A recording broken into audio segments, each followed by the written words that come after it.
Good afternoon बच्चों। सभी कैसे हो बेटा? तो आज हम बात करेंगे यातायात के नियमों के बारे में, जो हमारा 13वां चैप्टर है, यातायात के नियम। तो इससे पहले हम आपको एक छोटी सी प्यारी सी एक स्टोरी सुनाते हैं। उसके बाद फिर हम आगे बढ़ेंगे और इस चैप्टर में से जो जो इम्पोर्टेंट चीजें हैं, जो जो कॉन्सेप्ट्स पढ़ने हैं, हमने वो सब पढ़ेंगे। हमारे एग्जाम्स की तैयारी भी हम करेंगे, ठीक है? चलिए, तो हम शुरू करते हैं हमारी आज की कहानी से। तो बेटा, आज हम बताएंगे आपको एक कहानी, एक हाथी की कहानी। किसकी कहानी? हाथी की कहानी। आप सबने चित्र देखा, हाथी का चित्र देखा? कितने बच्चों ने इस हाथी को रियल में देखा है बेटा? बताइए आप लोग मुझे। हाथी बहुत बड़ा होता है, ताकतवर भी होता है ना? तो इसी हाथी की एक कहानी हम आपको सुना रहे हैं। तो जंगल में एक बहुत ही विशाल हाथी रहता था, जिसे अपने पर, जो उसकी ताकत थी, उस पर बहुत घमंड था। वो सोचता था कि वो बहुत बड़ा और मजबूत है, यानी कि बहुत ही ताकतवर है, और वो अपने आप को जंगल का सबसे शक्तिशाली प्राणी मानता था। ओके। तो एक दिन वो हाथी जंगल में घूम रहा था। अब घूमते घूमते उसने क्या देखा कि वहां पर एक छोटी सी चींटी जो है, वो ऐसे चल रही है। ओके। क्या देखा उसने? एक छोटी सी चींटी चल रही है। तो जैसे ही उसने चींटी को देखा, उसे हंसी आ गई और उसको देखकर वो हंसने लग पड़ा। उसने चींटी के आकार को देखकर उसका मजाक उड़ाया और उससे कहा, तुम जैसे छोटे प्राणी मेरे सामने कुछ भी नहीं हो। तुम कितने छोटे हो, तुम क्या कर सकते हो? इस तरह से बोलकर हाथी ने उसका मजाक उड़ाया। अब चींटी जो थी, वो बहुत ही बुद्धिमान थी। तो उसने चतुराई के साथ, उसने क्या कहा? उसने हाथी को चुनौती दे दी। क्या दे दी उसने? उसने हाथी को चुनौती दे दी। उसने हाथी से कहा, क्या कहा उसने हाथी से? ओके, ठीक है, मैं छोटी हूं, लेकिन मैं तुम्हें दिखा सकती हूं कि आकार ही सब कुछ नहीं होता है। तो हाथी ने चींटी की बात सुनकर, उसे और भी हंसी आ गई। उसने कहा, क्या बात बोल रहे हो तुम इतनी छोटी सी चींटी मुझसे बोल रहे हो, मुझसे चुनौती कर रही हो। ठीक है, मैं तुम्हारी चुनौती जो है वो स्वीकार करता हूँ। ओके। अब अगले दिन क्या हुआ? अगले दिन जो है, जंगल के सभी जानवर, हाँ, जंगल के जो है सभी जानवर वहां पर इकट्ठा हो गए। उन्होंने देखा कि वो लोग क्या देखने आए थे कि हाथी और जो चींटी है, उनका मुकाबला कैसे होने वाला है। वो लोग भी परेशान थे और हैरान थे कि एक चींटी जो है एक हाथी को कैसे हरा सकता है, या उसको चुनौती कैसे दे सकता है। तभी सभी जानवर जो है इकट्ठा हो गए, और हाथी ने अपनी शक्ति और शरीर का प्रदर्शन दिखाया सबको। उसने दिखाया कि मैं कितना मजबूत हूँ, कितना ताकतवर हूँ, कितना शक्तिशाली हूँ। तो इस तरह से वो प्रदर्शन करते हुए वो चींटी के पास गया। अब चींटी ने बिना किसी डर के, वो कोई डरा नहीं, बिल्कुल एकदम निडर होकर उसने क्या किया? हाथी के सूंड में, बेटा आपने देखा है ना हाथी का सूंड, ये देखो हाथी का सूंड है ना? तो हाथी का जो सूंड है, उस सूंड के अंदर उसने प्रवेश कर लिया। अब अंदर जाकर उसने क्या किया? उसने हाथी को गुदगुदी करना शुरू कर दिया। ठीक है। तो हाथी को बहुत ज्यादा खुजली होने लगी, वो परेशान हो उठा। उसने लाख कोशिश की, लेकिन वो चींटी को अपने सूंड में से बाहर नहीं निकाल पाया। वो बुरी तरह से चिल्ला उठा, जोर जोर से इधर उधर भागने लग पड़ा, परेशान हो उठा, सबसे मदद पूछने लग पड़ा। लेकिन तब भी जो है, चींटी बाहर नहीं निकली। हाथी बुरी तरह से परेशान हो गया। अब हाथी को इस तरह परेशान होकर सभी जानवर भी हैरान हो गए। उन्होंने सोचा, इतना ताकतवर है हाथी, कितना शक्तिशाली हाथी है, और ये अपने आप को बचा नहीं पा रहा उस चींटी से, है ना? तभी चींटी ने क्या किया? चींटी ने उसकी हालत देखकर, उसको बुरा लगा, वो बाहर निकली और उसने कहा, देखा, तुम्हारी जो ताकत है वो मेरे आगे, यानी कि मेरी जो बुद्धिमता है उसके आगे कुछ भी नहीं है। कोई काम नहीं आई तुम्हारी ताकत, तुम्हारा आकार भी कोई काम का नहीं आया। और हाथी ने अपनी हार को स्वीकार कर लिया।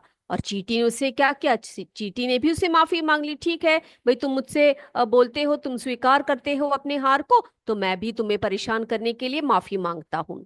तो उस दिन से हाथी ने सीखा कि असली ताकत जो है शारीरिक आकार में नहीं है, बल्कि व्यक्ति की, हाँ, व्यक्ति की बुद्धिमत्ता में होती है ना। तो इससे क्या शिक्षा मिलती है बेटा हमें, बताइए आप लोग। किसी जो है, कोई भी हो, उसके आकार पर या ताकत के आधार पर घमंड हमें कभी नहीं करना चाहिए, है ना। और हर प्राणी, हर जीव, हर मनुष्य में कोई ना कोई विशेष बातें होती है, जो हर कोई अपने तरीके से शक्तिशाली होता है। अपनी बुद्धिमत्ता से चींटी ने ये बात हाथी को सिखाई। तो देखा बेटा आपने, तो इस तरह से हमें कभी भी अपनी शक्ति पर, अपने ताकत पर हमें क्या नहीं करना चाहिए, घमंड नहीं करना चाहिए। ये बात जो है, जो चींटी ने हाथी को सिखाई। तो कहानी अच्छी लगी सबको? ठीक है, तो अब चलते हैं हम अपने लेसन की तरफ, जो है यातायात के नियम।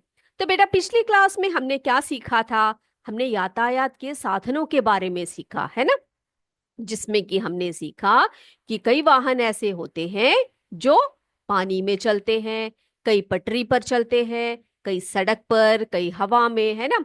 और हमने ये भी सीखा था कि यातायात के साधन क्या होते हैं, जिन वाहनों में हम एक दूसरे से दूसरी जगह पर जाते हैं या यात्रा करते हैं, उसे हम यातायात का साधन कहते हैं। ठीक है, चलिए अब हम देखते हैं यातायात के नियम। तो बेटा सड़क पर जाते समय या गाड़ी चलाते समय बहुत सारे ऐसे नियम होते हैं जिनका हमें पालन करना चाहिए, जिसे हम अंग्रेजी में ट्रैफिक रूल्स बोलते हैं। ठीक है, तो ऐसे क्या क्या नियम है जो हमें पालन करने चाहिए, ये हम सीखेंगे आज। ठीक है, तो आज हम सभी कुछ सीखेंगे, और मेरे बच्चे जो जो नोट्स लिखना चाहते हैं वो सभी क्या करेंगे, नोट को लिखेंगे भी। तो हम लोग अगर गाड़ी चला रहे हैं सड़क पर, या सड़क पर चल रहे हैं, तो बहुत सारे नियम हैं, बहुत सारे संकेत हैं, सड़क के संकेते हैं, बहुत सारे नियम हैं जिनका हमें पालन करना बहुत बहुत जरूरी होता है। तो वही चीजों को हम लोग क्या करने वाले हैं, हम लोग आज पढ़ने वाले हैं। ठीक है, चलिए तो देखते हैं हम यातायात के नियमों के बारे में। चलिए बेटा, तो यातायात के नियम क्या होते हैं, वो नियम जो हमें क्या करना चाहिए हमेशा, जिन नियमों का पालन हमें करना चाहिए, उन्हें हम यातायात के नियम कहते हैं। ठीक है, उन्हें हम क्या कहते हैं, यातायात के नियम कहते हैं। तो देखते हैं बेटा यातायात के नियम क्या क्या है। तो अगर हम लोग सोचिए सड़क पार कर रहे हैं, आप में से कितने बच्चे सड़क पार करते हैं? जब आप सड़क पार करते हो तो किन किन बातों का ध्यान रखते हो, जरा देखें हम लोग। चलिए देखते हैं। सबसे पहले यहाँ पे देखिए, आप जब भी सड़क पार करते हो तो पहले सड़क के दाएं तरफ देखें, फिर बाएं, फिर दाएं देखें, और ये पक्का कर ले कि कोई भी गाड़ी इधर उधर से नहीं आ रही हो। जब आपको पूर्ण विश्वास हो जाए, आप पूरी तरह से पक्का कर ले कि कोई गाड़ी दाएं से या बाएं से नहीं आ रही है, तो आप क्या करेंगे, धीरे से, बहुत ही सावधानी से आप सड़क को पार करेंगे। ठीक है, चलिए अगला देखिए बेटा। तो हम लोग कई बार क्या करते हैं, सड़कों पर हम लोग गाड़ियों में चलते हैं, कई लोग साइकिल का उपयोग करते हैं, मोटरसाइकिल का उपयोग करते हैं, कई लोग बस में जाते हैं, कई लोग कार का प्रयोग करते हैं। तो जब हम कोई भी वाहन का प्रयोग नहीं कर रहे होते हैं, लेकिन हमें सड़क से जाना है, ओके, सड़क से हमें एक जगह से दूसरी जगह पर जाना है, या कम समय, कम दूरी जो है हमें तय करना है, तो हम लोग पैदल चलते हैं, है ना। लेकिन पैदल चलते समय हमें कभी भी सड़क के बीच में से नहीं चलना चाहिए, या सड़क से नहीं चलना चाहिए। हमें कहाँ पर चलना चाहिए, फुटपाथ का प्रयोग करना चाहिए, क्योंकि जो सड़क पर चलने, जो यात्री होते हैं, यानी कि जो चलने वाले यात्री होते हैं, पद यात्री होते हैं, उनके लिए एक स्पेशल जगह होती है सड़क के किनारों पर, जिन्हें हम फुटपाथ कहते हैं। क्या कहते हैं उसको, हम फुटपाथ कहते हैं, है ना। तो हमें क्या करना चाहिए, पैदल चलते समय हमेशा फुटपाथ पर ही हमें चलना चाहिए। अगर फुटपाथ ना हो, क्या कहा, अगर फुटपाथ ना हो तो अपनी बाई तरफ सड़क के किनारे हमें चलना चाहिए। ठीक है बेटा, कहाँ पर चलना चाहिए? अगर फुटपाथ ना हो तो, फुटपाथ हो तो जरूर आप फुटपाथ पर ही चलेंगे। अगर फुटपाथ नहीं है तो भारत देश के यातायात के नियम के अनुसार हमें सड़क के बाईं ओर से चलना चाहिए। और बाईं ओर से चलेंगे तब भी आप कैसे चलेंगे? सावधानी से सट के चलेंगे। ठीक है। अगला, अब सड़क को अगर आप पार कर रहे हो, सोचिए, तो हमने पहला क्या कहा कि आप हर तरफ देखेंगे, दाएं बाएं तरफ देखेंगे, है ना। उसके बाद हम लोग क्या करेंगे? सड़क को पार करेंगे। अब सड़क को पार करते समय आपने देखा है बेटा, सड़क के ऊपर ऐसे लाइंस लगे होते हैं, है ना। काले और सफेद रंग के लाइंस लगे होते हैं, वहां पर देखा है सबने। वो क्या होता है? उसे हम जेब्रा क्रॉसिंग कहते हैं। तो हम लोग जब भी सड़क को पार कर रहे होते हैं, जहां पर जेब्रा क्रॉसिंग होती है वहीं से आप क्या कीजिए? सड़क को पार करने का प्रयास कीजिए। ठीक है। तो हमने अभी देखा तीन नियमों के बारे में। कौन कौन सा? पहला हमने देखा कि सड़क पार करने से पहले सड़क के दाएं देखें, फिर बाएं, और फिर से दाएं देखें, फिर हम लोग सड़क को क्रॉस करें। पैदल चलते समय हमेशा फुटपाथ पर चलने चाहिए, और फुटपाथ अगर ना हो तो अपनी बाई तरफ सड़क की ओर चलना चाहिए। फिर सड़क पार करते समय हमें क्या करना चाहिए? जीब्रा क्रॉसिंग का प्रयोग करना चाहिए, है ना। किसका प्रयोग करना चाहिए? Zebra crossing. आप देखिएगा सड़क पर जीब्रा क्रॉसिंग है या नहीं है। जब आप पूरी तरह से जो है पक्का कर ले कि क्या वहां पर एक जीब्रा क्रॉसिंग है, तो आप उस तरफ से ही जाएंगे। ठीक है। अब बेटा अगला हम देखते हैं, कई बार हम लोग, अगर आप गाड़ियों में जाते हो तो आपने ध्यान दिया होगा कि जो है जो ट्रैफिक, जहाँ जहाँ पर आपके चौराहे होते हैं वहां पर क्या लगे होते हैं बेटा? वहां पर बत्तियां लगी होती है ना, ट्रैफिक लाइट्स लगे होते हैं। तो आपने देखा होगा उसमें लाल रंग होता है, पीला रंग होता है, और लाल, पीला और हरा रंग होता है ना। तो ये सभी जो लाइट्स होते हैं, इनके अर्थ क्या होते हैं? इनको देखकर आप क्या समझते हैं, और आपको किन किन नियमों का पालन करना चाहिए, ये जरा देख लेते हैं। ओके, सबसे पहले देखिए यहाँ पे देखिए बेटा, लाल बत्ती। अगर आपको लाल बत्ती जलती हुई दिख रही है तो आप क्या करेंगे? हाँ, उसको देखकर रुकेंगे, है ना। अगर गाड़ियां, आप देखते होगे गाड़ियां जा रही है, जैसे ही लाल बत्ती जलती है गाड़ियां रुक जाती है ना। तो लाल बत्ती का अर्थ है रुकना। अब अगला, अगला देखिए। अब क्या करें? तो लाल बत्ती हमने देख लिया है ना। अब अगला जो है वो है, तो ये सब आप नोट कर लीजिएगा, ठीक है। तो लाल बत्ती को देखकर हमने क्या करना है? तो अगला जो रंग है हमारा वो है पीला रंग। तो पीली बत्ती को देखकर हमें क्या करना चाहिए?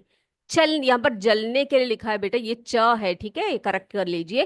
पीली बत्ती अगर जलती हुई दिख रही है आपको, तो आप चलने के लिए तैयार रहे। ठीक है, गाड़ियों को लेने के लिए तैयार रहे, रेडी होकर रखिए। यानी कि गाड़ी चला दे बुरी तरह से, आप चलने के लिए तैयार रहे। ओके। अब अगला, अब क्या करेंगे? अब अगर आपको हरी बत्ती जलती हुई दिखाई दे रही है, तो इसका मतलब क्या है? आप चौराहा पार कर सकते हैं, यानी कि गाड़ी को आगे ले सकते हैं, या आप चल सकते हैं और चौराहे को पार कर सकते हैं, है ना। तो अभी आपने देखा लाल बत्ती, पीली बत्ती और हरी बत्ती, ये तीनों बत्तियां आपको क्या क्या बताती है ना। एक और बात देखना चाहेंगे आप लोग, इसको नोट भी कर लीजिएगा आप, और इसको समझिएगा। लाल बत्ती देखकर रुके। लाल बत्ती जब भी जले दिख रहा है तो आप रुकेंगे वहां पर। फिर दूसरा है पीली बत्ती। पीली बत्ती को जैसी जलता देखेंगे आप चलने के लिए तैयार रहेंगे। और तीसरा, हरी बत्ती जलते ही आप चौराहा पार कर सकते हैं या अपनी गाड़ी को लेके जा सकते हैं। ये बात क्लियर हो गई सभी बच्चों को? चलिए अब हम देखते हैं अगला नियम क्या है हमारा। अगले नियम की तरफ चलते हैं। अब मैं बेटा कुछ चित्र आपको दिखाऊंगी, उस उन चित्रों को देखकर आप मुझे बताइएगा कि क्या सही है और क्या गलत है। कुछ चित्र हैं मेरे पास, वो चित्र को देखिएगा और चित्र को समझिएगा, फिर आप मुझे बताइएगा कि ये चित्र जो है या जिस चित्र में दिखाया जा रहा है वो सही है, वो आपको करना चाहिए या नहीं करना चाहिए। चलिए, सबसे पहले तो यहाँ पर एक चित्र आया हुआ है। एक व्यक्ति जो है गाड़ी ड्राइव कर रहा है, गाड़ी चला रहा है। और वो क्या कर रहा है, वो अपने मोबाइल फोन में बातें कर रहा है, देखा आपने। तो आपको क्या लगता है कि ये जो कर रहा है वो सही है? अगर सही है तो यहाँ पर ट्रू करके लिखा हुआ है, यानी कि सही। अगर ये गलत है तो आप यहाँ पर फॉल्स करेंगे, ठीक है, यानी कि गलत करके बोलेंगे। तो बेटा आपको क्या लगता है, जब भी आप गाड़ी चला रहे हो, या आपके पापा या आपकी मम्मी भाई बहन कोई भी गाड़ी आप तो चलाएंगे ना, आप तो छोटे बच्चे हो, है ना। तो जब वो लोग चलाएंगे गाड़ी, अगर आपने देखा कि वो लोग फोन में बात कर रहे हैं, मोबाइल में बात कर रहे हैं, तो आप उनसे बोलिए कि कभी भी ऐसा नहीं करना चाहिए, क्योंकि ये ट्रैफिक रूल्स के खिलाफ होता है और साथ ही साथ क्या होता है, ये खतरनाक होता है। आप किसी भी तरह गाड़ी में जो है टकरा सकते हो, है ना। चलिए बेटा, एक मिनट, अगला देखते हैं हम लोग। अगला पिक्चर जो आ रहा है, ये देखो, ये क्या कर रहा है ये व्यक्ति, ये बातें करता हुआ, हाथ पैर हिलाते हुए गाड़ी चला रहा है बड़े मजे में। तो ऐसा कभी भी नहीं करना चाहिए, क्योंकि गाड़ी को चलाते समय जो गाड़ी को चला रहा है, जो चालक है या जो ड्राइवर है, उसे हमेशा क्या करना चाहिए, गाड़ी को सावधानी से चलाना चाहिए। तो ये जो है ये भी गलत कार्य है। अगला देखिए आप, यहाँ पर देखो, ये दो जने बैठे हुए हैं, एक व्यक्ति गाड़ी चला रहा है, दूसरे पास में बैठा हुआ है ना। तो ये क्या, देखो इन्होंने सीट बेल्ट पहना हुआ है, देखा आपने। तो गाड़ी को चलाते समय या गाड़ी में बैठते समय आपको किसका प्रयोग करना चाहिए, सीट बेल्ट का उपयोग करना चाहिए, है ना।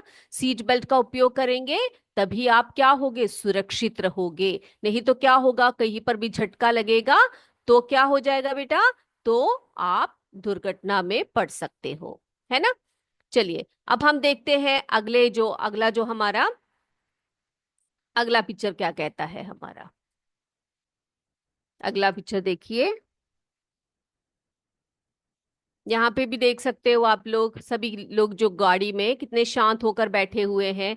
वो जो व्यक्ति गाड़ी चला रहा है वो भी अच्छी तरह से इधर उधर देखकर प्रॉपरली अच्छी तरह से वो गाड़ी चला रहा है। जो बच्चे बैठे हुए हैं वो कोई उछल कूद नहीं कर रहे हैं, वो भी आराम से बैठे हुए हैं, है ना। चलिए,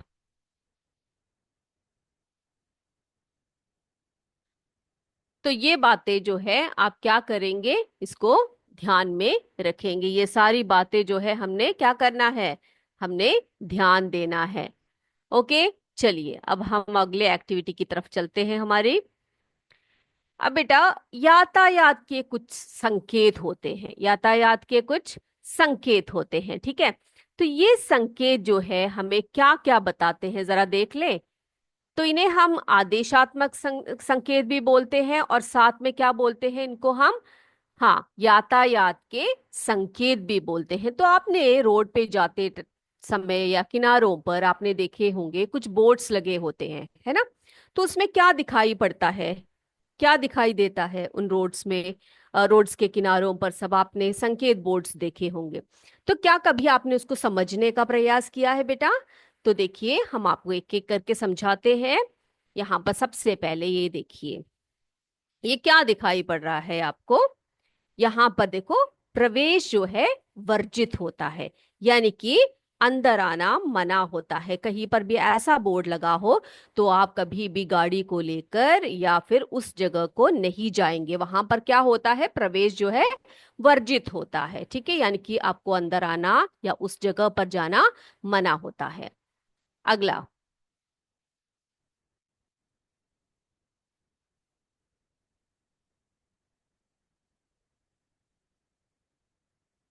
अगला निशान देखिए। यहाँ पर देखिए आप लोग, ये क्या, किसका चिन्ह दिखाई पड़ रहा है यहाँ पर। ये देखिए, यहाँ पर एक ऑटो रिक्शा का चिन्ह दिखाई पड़ रहा है ना, देखा आपने। तो ऐसे जगहों पर हम बोलेंगे वो ऑटो रिक्शा स्टैंड है। जहां पर आप ऑटोज देखेंगे, ऑटो रिक्शा देखेंगे, तो वहां पर ऐसी ऐसे स्टैंड्स होते हैं जहां पर ऑटो, जो ऑटो रिक्शा होती है उस उनको खड़ा किया जाता है। वहां पर कोई अन्य वाहन जो है पार्क नहीं करते हैं।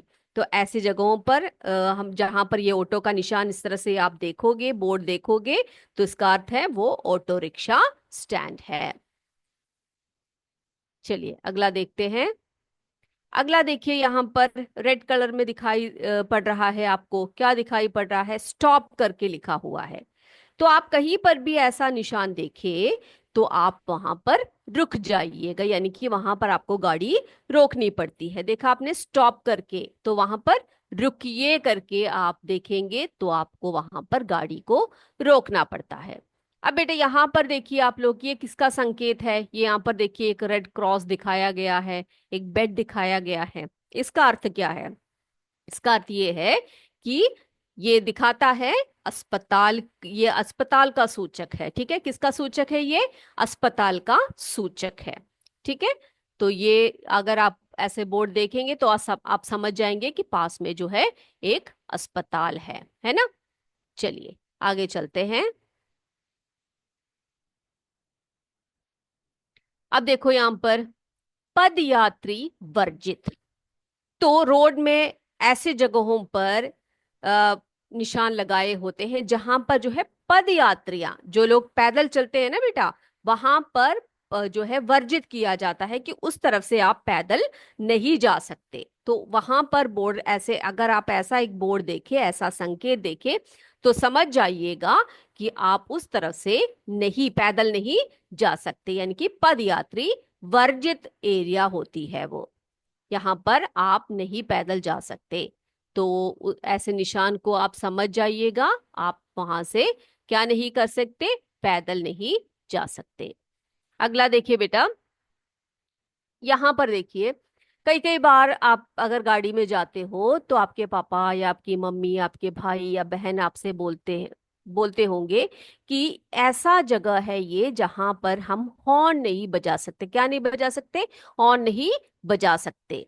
क्यों नहीं बजा सकते? क्योंकि वहां पर क्या हो सकता है? अस्पताल हो सकती है ना। तो अगर अस्पताल सब होते हैं तो वहां पर आप जोर जोर से हॉर्न बजाएंगे, या स्कूल्स होंगे वहां पर आप जोर जोर से हॉर्न्स बजाएंगे, तो क्या होगा? वहां पर जो बच्चे पढ़ रहे होते हैं या फिर जो रोगियां जिस अस्पताल में होते हैं उनको बहुत परेशानी हो सकती है ना। तो ऐसे जगहों पर जहां पर ऐसे निशान आप देखें, ऐसे चिन्ह देखें, तो गाड़ी के जो ड्राइवर होते हैं वो लोग क्या करते हैं? वो लोग सतर्क हो जाते हैं। वहां पर वो लोग क्या नहीं करते? हॉर्न नहीं बजाते हैं। ठीक है, चलिए।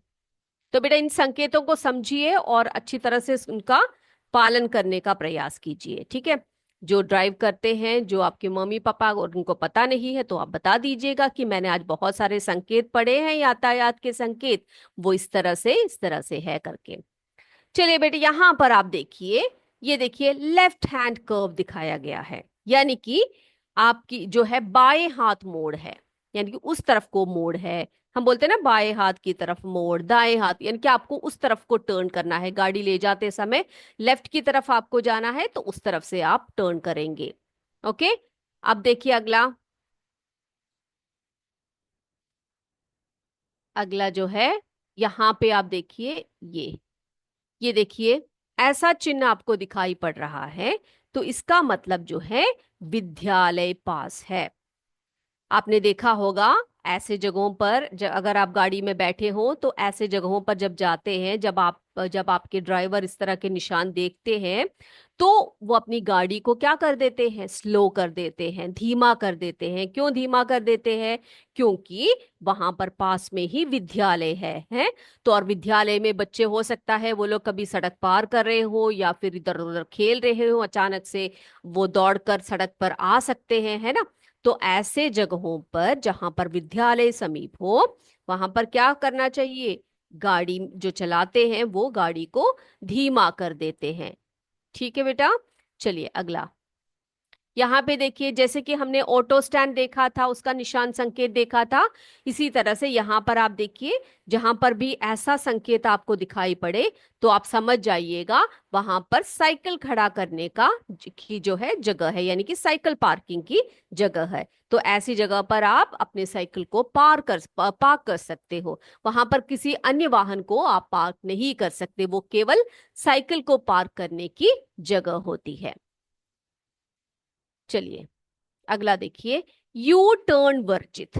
देखो बेटा, कई बार आपने देखा होगा, आप गाड़ी में बैठे होते हैं, आपके मम्मी पापा या जो भी गाड़ी चला रहे होते हैं वो यू टर्न लेते हैं, है ना। लेकिन कुछ ऐसे जगह होते हैं, कुछ सड़क पर ऐसे कुछ भाग होते हैं जहां पर आप क्या नहीं कर सकते, यू टर्न नहीं ले सकते हैं। ठीक है, यू टर्न यानी कि आपने देखा ना, ऐसे मोड़, ऐसे आप मोड़ नहीं ले सकते हैं। तो वो वर्जित एरिया होती है जहां पर आप गाड़ी को यू टर्न नहीं कर सकते हैं। ओके, तो ये तो हमने देख लिया था, ये बाएं हाथ मोड़ है ना। चलिए, तो ये बातें सब समझ में आ गई सभी बच्चों को? बताइए आप मुझे, अभी जो हमने जितने भी संकेत आपको बताए सभी को क्लियर हो गया बेटा? तो आप अभी क्या करेंगे, सभी अपने नोटबुक्स में ये सब बातें जो है नोट करके रखेंगे, संकेत, आदेशात्मक संकेत, और जो जो यातायात के जो नियम है वो सभी क्या करेंगे, पैदल चलते समय जो नियम है, ये सारी चीजें आप क्या करेंगे, अपने नोटबुक्स में नोट करके रखेंगे। ओके, अब बेटा एक दो और बातें आपको बता देते हैं।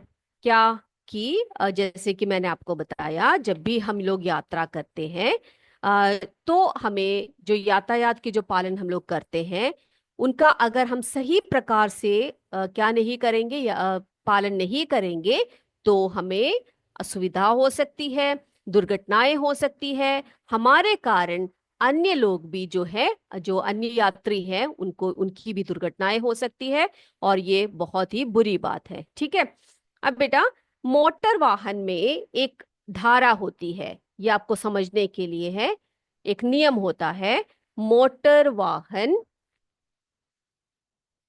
एक्ट की धारा होती है, ये एक नियम होता है जिसके अनुसार, जिसे हम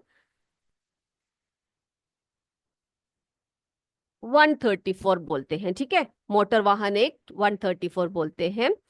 अब इससे क्या, इसमें क्या होता है कि जिसकी गाड़ी से कोई भी दुर्घटना होती है, ओके, तो उनका दायित्व होता है कि जो घायल व्यक्ति है, अब सोचिए कोई गाड़ी चला रहा है और वो किसी आदमी से टकरा गया और वो उसकी दुर्घटना हो गई।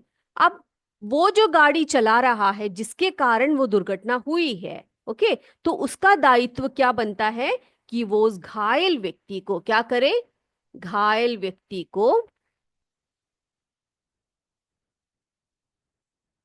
डॉक्टर के पास ले जाए। ठीक है, और पुलिस को सूचना दे, डॉक्टर के पास ले जाए और किसको सूचना दे, पुलिस को सूचना दे। ओके, और यदि हमारी गाड़ी से दुर्घटना नहीं हुई, सोच लीजिए, ये तो हमने बात की जिनकी गाड़ी से दुर्घटना होती है, और जो घायल व्यक्ति है उसको हमने क्या करना होता है, उसको छोड़ सड़क पर छोड़कर नहीं जाएंगे, उसको तुरंत ही अस्पताल में डॉक्टर के पास ले जाएंगे और उसकी इलाज करवाएंगे, और साथ ही साथ पुलिस को सूचना देंगे किस तरह से दुर्घटना हुई है इस सड़क पर, इस गाड़ी से, इस व्यक्ति की। ओके, अब बेटा, अगर सोचिए हम लोग गाड़ी में जा रहे हैं और हमारी गाड़ी से कोई दुर्घटना नहीं हुई है, लेकिन हमारे सामने भी कोई व्यक्ति जो है घायल होकर पड़ा है, किसी और गाड़ी से टकराकर गिरा पड़ा हुआ है, तो हमारा दायित्व क्या बनता है कि हम उस घायल व्यक्ति की मदद करें और उससे क्या करें, तुरंत उपचार के लिए अस्पताल में डॉक्टर के पास ले जाए। ये हमारा बहुत बड़ा दायित्व होता है, जिससे अगर उसको समय पर उपचार मिल जाएगा तो उसकी जान बच सकती है ना। तो हमारा ये कर्तव्य बनता है।